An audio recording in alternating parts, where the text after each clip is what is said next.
ሰላም ጤና ይስጥልን ውድ አድማጭ ተመልካቾቻችን እንደምን ሰንብታችኋል? ይህ ገበያ ነው። ፕሮግራማችን ደግሞ ከገበያ ሚዲያ ወደ እናንተ የሚተላለፍላችሁ ልዩ ጥንቅር ነው። በዛሬው ልዩ ጥንቅር ፕሮግራማችን 150 ሜትሪክ ቶን ክብደትና 35 ሜትር ርዝመት ስላላትና በቅርቡ ከጅቡቲ ዶራህሌ ወደብ ተነስታ ከበርካታ ቀናት ጉዞ በኋላ አዳማና ሞጆ ከተማ ስትደርስ ልዩ አቀባበል ስለተደረገላት ስለ አዲሷ ጣናነሽ 2 ጀልባ የምንነግራችሁ አዲስ መረጃ ይኖራል።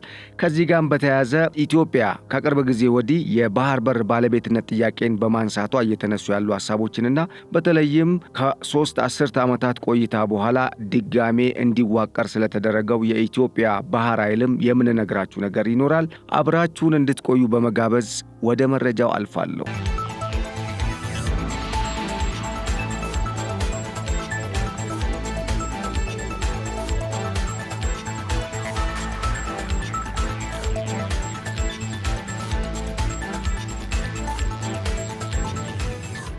150 ሜትሪክ ቶን ክብደትና 38 ሜትር ርዝመት ያላት እናም በቅርቡ ከጅቡቲ ዶራህሌ ወደብ ተነስታ ከበርካታ ቀናት ጉዞ በኋላ አዳማና ሞጆ ከተማ ስትደርስ ልዩ አቀባበል የተደረገላት ጣናነሽ በኢትዮጵያ መሽሞንሞኗን ቀጥላለች። የጣናነሽ 2ና የቱሪስት ጀልባዎች የየብስ ጉዞን ተሞክሮና ስለ ጣናነሽ 2 የቱሪስት ጀልባዎች አጠቃላይ መረጃን በሚመለከት ከሰሞኑ የሀገራችን ሚዲያዎች መነጋገሪያ ጉዳይ አድርገውታል። ጣናነሽ 2 ጀልባ ከጅቡቲ ዶራህሌ ወደብ ተነስታ ከበርካታ ቀናት የጉዞ ቆይታ በኋላ አዳማና ሞጆ ከተማ ስትደርስ በርካታ ሕዝብ ወጥቶ አቀባበል እንዳደረገላት የሚታወስ ነው።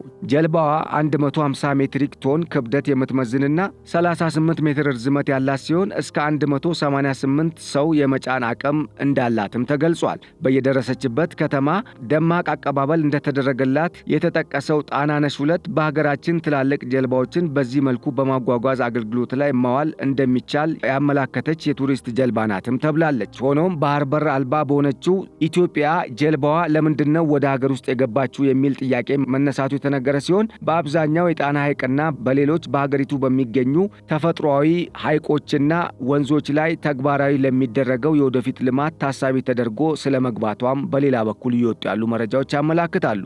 ዓለም ላይ ጀልባዎች በየብስ በማጓጓዝ ወደሚፈልገው የውሃ አካል የማድረስ ሁኔታ በሌሎች ሀገራት የተለያዩ ተሞክሮዎች ያሉ ሲሆን በየዓመቱ እስከ 20 ሚሊዮን ቱሪስቶች የሚጎበኟት አውሮፓዊቷ ሀገር ስዊዘርላንድ የበርካታ ሐይቆች ባለቤት ስትሆን በእነዚህ የቱሪዝም መስህብ በሆኑ ሐይቆች ከትናንሽ እስከ ትላልቅ ጀልባዎች አሰማርታ አገልግሎት እየሰጠች እንደሆነም ይታወቃል። ሆኖም ባህር በር አልባ በሆነችው ስዊዘርላንድ ትናንሽ ጀልባዎችን ከሚያመርቱ አነስተኛ ፋብሪካዎች ውጭ በርካታ ቱሪስቶችን በአንድ ጊዜ ማጓጓዝ የሚችሉ ትላልቅ ጀልባዎችን የሚያመርቱ አምራቾች ባለመኖራቸው ስዊዘርላንድ ወደ ትላልቅ አምራች ወደሆኑ ጎረቤት ሀገራት እንድታማትር አድርጓታል። በዚህም ትልልቅ ጀልባዎችን በማምረት ትልቅ ስም ካላቸው አጎራባች ሀገራት ጀልባዎችን በመግዛትና በግዙፍ ተሽከርካሪዎች ሐይቆች ወደሚገኙበት እጅግ ተራራማ ስፍራዎች በማጓጓዝ ጥቅም ላይ እንዲውሉ በማድረግ የምትታወቅ አገር ሲሆን ኢትዮጵያም የስዊዘርላንድን ተሞክሮ ከሰሞኑ ተግብረዋለች ነው የተባለው። በዓለማችን የሚገኙ በመሬት የተከበበ የውሃ አካል ያላቸው በርካታ ሀገራትም ይህን መሳይ ዘዴ የሚከተሉ ሲሆን በአህጉራችን አፍሪካም ዩጋንዳ ካላት የተፈጥሮ መስህቦች መካከል የጂንጋ የቱሪዝም መስህብ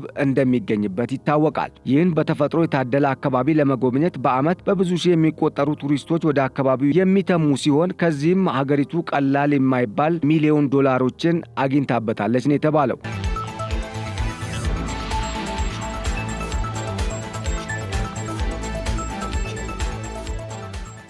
ሆኖም ለሀገሪቱ ቱሪዝም ወሳኝ የሆነውን ቦታ ለመጎብኘት የሚመጡ ቱሪስቶች ደህንነቱ አስተማማኝና ምቹ የሆነ የትራንስፖርት አገልግሎት የሚሰጡ ዘመናዊ ጀልባዎች ባለመኖራቸው ለቱሪዝም ዘርፉ ፈተና ከመሆኑም በላይ በርካታ ጊዜ የተለያዩ መስተጓጎሎችና ችግሮች ሲፈጠሩም ተስተውሏል። ይህንን በመገንዘብም ከአንድ ዓመት በፊት ዓለም አቀፍና አህጉራዊ ተጨባጭ ሁኔታን ከግምት ውስጥ በማስገባትም ከአንድ ዓመት በፊት ከ150 በላይ ቱሪስቶችን ማጓጓዝ የሚችል ግዙፍና ዘመናዊ ጀልባ በመግዛት ወደ ዩጋንዳ አጓጉዘው በጥቅም ላይ እንድትውል ያደረገች ሲሆን ኢትዮጵያም በተመሳሳይ ይህንኑ ተሞክሮ አሁን ላይ ተግባራዊ ያደረገች እንደሆነ ነው የተገለጸው።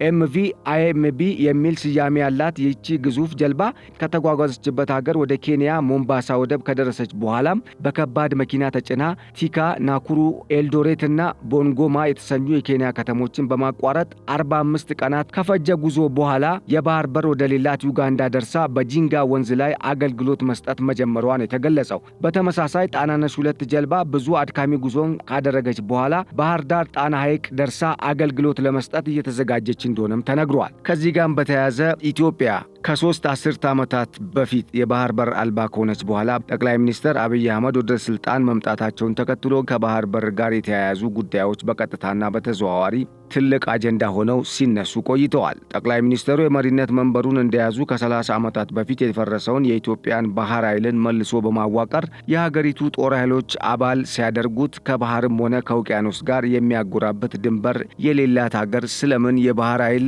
ያስፈልጋታል በሚል ጥያቄ በርካቶች መነጋገሪያ ርዕሰ ጉዳይ አድርገውት ቆይተዋል።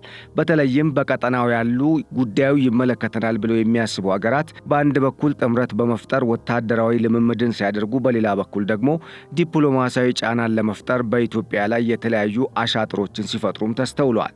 ከዚህም ባለፈ እንደ ግብጽ እና ሌሎች የኢትዮጵያ ተቀናቃኝ የሆኑ ሀገራት በተለያየ መድረክ የኢትዮጵያን የባህር በር የማግኘት ፍላጎትና ሕጋዊና ታሪካዊ መብትን በማጣጣል በጎረቤት ያሉ ሀገራት እንዳይቀበሉትና በኢትዮጵያ ላይ እንዲነሱ ሲያደርጉም በተለይም የተለያዩ ሴራዎችን በመሸረብም አሸባሪ ቡድኖችንም ጭምር በማስታጠቅ ኢትዮጵያ ላይ ለማዝመት ሙከራ ሲያደርጉ እንደነበር በመንግስት በኩል እየወጡ ያሉ መረጃዎች ያመላክታሉ።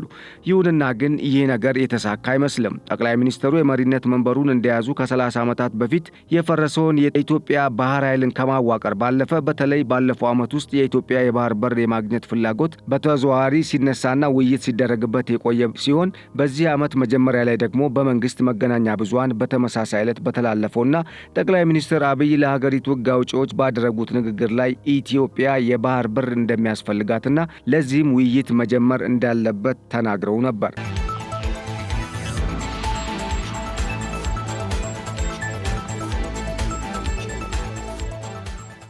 ኤርትራ ነጻ ሀገር ስትሆን ወደብ አልባ የሆነችው ኢትዮጵያ በምስራቅና በአፍሪካ ቀንድ ውስጥ ከፍተኛ ቁጥር ያለው ሕዝብ እንዲሁም ሰፊ የቆዳ ስፋት ኖሯት የባህር በር የሌላት ትልቁ ሀገር ከሆነች 3 አስርት ዓመታት ተቆጥረዋል። ይሁንና ግን እስካሁን አዲስ ነገር የለም። በዚህ ጊዜም ለተወሰኑ ዓመታት የኤርትራና የጅቡቲን ወደቦች ለገቢና ወጪ ጭነቶች ስትጠቀም ቆይታ ከኤርትራ ጋር ጦርነት ሲቀሰቀስ አጠቃላይ የወደብ ፍላጎቷ በጅቡቲ በኩል ሆኖ አሁንም ድረስ አብዛኛው እንቅስቃሴው በተለይ የውጭ ገቢ ንግዱ በጅቡቲ ወደብ ላይ ጥገኛ ሆና ትገኛለች።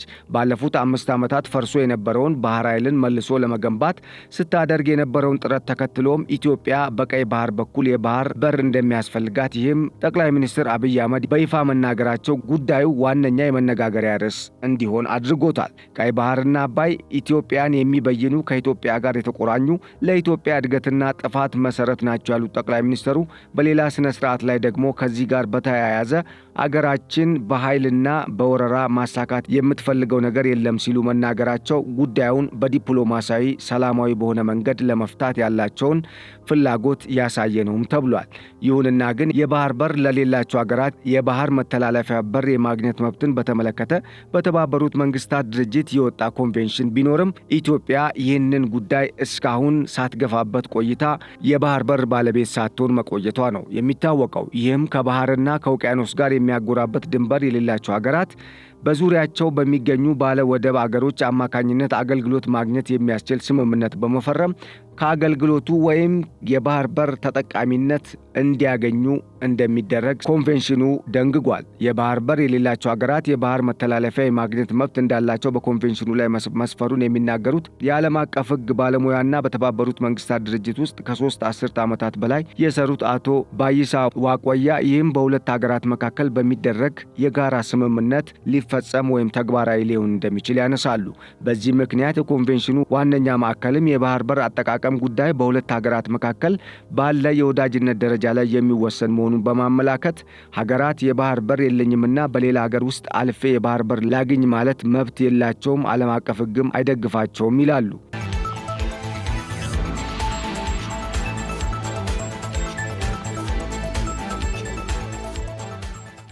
ኮንቬንሽኑ ተግባራዊ የሆነው በአገራት መካከል በሚደረግ ስምምነት መሰረት በመሆኑም የተገደበ መብት ነው ያሉት አቶ ባይሳ፣ ነገር ግን የባህር በር የሌላቸው ሀገራት የባህር መተላለፊያ ቢያገኙ ለራሳቸው ብቻ ሳይሆን ለዓለም አቀፍ ማህበረሰብም ጭምር ጥቅም የሚያስገኝ በመሆኑ ከዚህ አንጻር ሊታይ እንደሚገባው ጥቆማ ሰጥተዋል። ሰፊው ክፍሏ በባህሮችና በውቅያኖስ በተሸፈነው ዓለም ላይ ከሚገኙት ወደ 200 ከሚጠጉ ሉዓላዊ ሀገራት መካከል 44ቱ የባህር በር የላቸውም። ከነዚህም መካከል እንደ ካዛኪስታን ያሉ ሰፊ ግዛት ያላቸው ሀገራት በቀዳሚነት የሚጠቀሱ ሲሆን ኢትዮጵያም ትልቅ የህዝብ ብዛትና ሰፊ ግዛት ይዛ የባህር በር ከሌላቸው የአፍሪካም ሆነ የዓለም ሀገራት ዋነኛዋ ናት።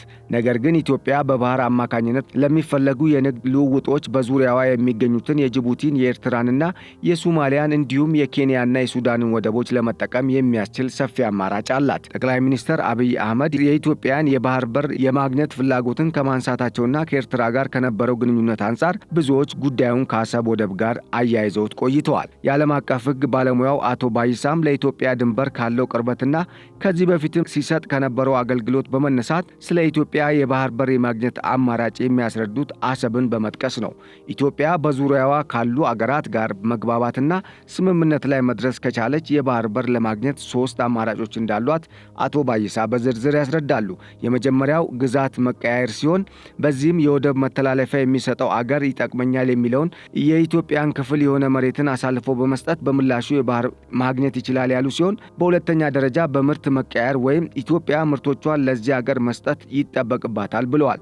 ለምሳሌም ኢትዮጵያ ቡና፣ የኤሌክትሪክ ኃይል ወይም ሌላ ምርት መስጠት ትችላለች በማለት በተቃራኒው ደግሞ ሌላኛው ሀገር ወይም የኢትዮጵያን ምርቶች የሚጠቀመው ሀገር ወደቡን ለኢትዮጵያ አሳልፎ ይሰጣል ብለዋል። ሶስተኛው አማራጭ በገንዘብ ሲሆን ኢትዮጵያ ተወዳዳሪ ወይም በቅናሽ ክፍያ ወደቡን የምትጠቀምበትን አማራጭ የማግኘት ሲሆን በዙሪያዋ ያሉ ሀገራትን በማወዳደር በቅናሽ የወደብ አገልግሎት ማግኘት የምትችልበትን ሁኔታ በአማራጭነት ልታይ እንደምትችል ጠቁመዋል። በተጨማሪም ሰፊ አማራጭና አስተማማኝ የመተላለፊያ መስመር እንድታገኝ ሊያደርጋት እንደሚችልም ገልጸዋል። አቶ ባይሳ መንግስት ከነዚህ ሶስቱ አንዱን ለመተግበር ይወስናል ሲሉ ግምታቸውን ከማስቀመጥ በተጨማሪ ይህ ሁሉ ግን የሚሆነው በሀገራቱ መካከል ባለ ወዳጅነትና ስምምነት አማካኝነት በሚደረስ ውሳኔ መሆኑን አስምረውበታል። የባህር በር ባለቤት መሆን ይቻላል ወይስ አይቻልም ለሚለው ጥያቄም የባህር በር የሌላቸው ሀገራት እንዲሁ ፍላጎት ስላላቸው የባህር በር ባለቤት መሆን አይችሉም ያሉት ባለሙያው የባህር በር ካላቸው ሀገራት ጋር ባላቸው ስምምነት ግን እውን ሊሆን ወይም የባህር በር ሊያገኙ እንደሚችሉ አቶ ባይሳ ይናገራሉ። ነገር ግን ይህ የባህር በር መተላለፊያ የማግኘት እድል በሀገራት መካከል በሚኖር ወዳጅነትና ስምምነት የሚገኝ እንደመሆኑ ስምምነቱ ሊሻሻልና ሊፈርስ የሚችል ስለመሆኑም ይጠቁማሉ።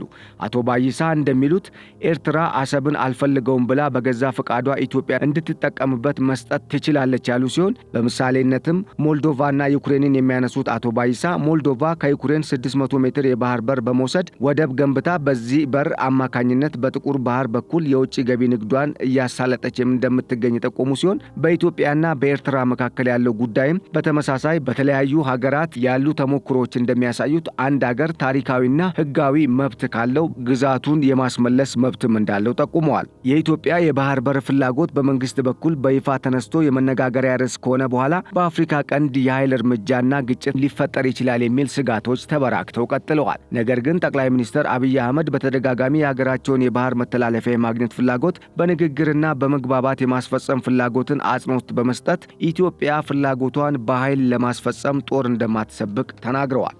ውድ አድማጭ ተመልካቾቻችን ለዛሬ ያዘጋጀንላችሁ ፕሮግራማችን ይህን ይመስል ነበር። ስለተከታተላችሁን በማመስገን መልካሙን ሁሉ ተመኘው። ሰላም። በኃይል መቆራረጥ ምክንያት ስራዎችን ለማከናወን ተቸግረዋል? ለጄኔሬተርና ለነዳጅ ምን ያህል ገንዘብ እያወጡ ነው? የግሪን ሰንቴክ የፀሐይ ኃይልን በእጁ ያድርጉ። ከግሪን ሰንቴክ ጋር የኃይል መቆራረጥ ፈጽሞ አይታሰብም። የኃይል አቅርቦቱ ሰፊ በመሆኑ በመብራት መቆራረጥ ምክንያት አንዳች ስራው አይስተጓጎልም። የፀሐይ መፍትሄዎች እኛ ጋር ናቸው። በከፍተኛ ጥራት የተሰሩ የሊቲየም ባትሪዎች ከኢንቨርተር ጋር እንዲሁም በብዙ የፓኔል አቅም አማራጮች ለሆቴል፣ ለባንክ፣ ለጤና ተቋም፣ ለቢሮ ወይም ለቤት ምን ያህል ኃይል እንደሚያስፈልጎ እኛን እንነግሮታለን። ዋጋው ተመጣጣኝ ከመሆኑ በተጨማሪ ከዳሽን ባንክ ጋር የዱቤ ያለ አገልግሎት በአነስተኛ ወለድ አማራጭና በሸሪያው ሕግ መሰረት ያለ ወለድ መጀመራችንን ስንገልጽ በታላቅ ደስታ ነው። አንድ ጊዜ ተግብሩ፣ ዓመታትን ቆጥቡ። ይህ ፀሐይ ብቻ አይደለም የሚቀጥል ኃይል ጭምር እንጂ። የግሪን ሰንቴክ ኃይልን በእጁ ያስገቡ። አድራሻችን 22 ማዞሪያ ኳሊቲ ህንፃ አንደኛ ፎቅ ቢሮ ቁጥር 103። ለበለጠ መረጃ በ0989 41 42 19 አሊያም በ0989 41 42 09 ላይ ይደውሉ። ግሪን ሰንቴክ ኃይል በእርሶ እጅ ውስጥ ነው።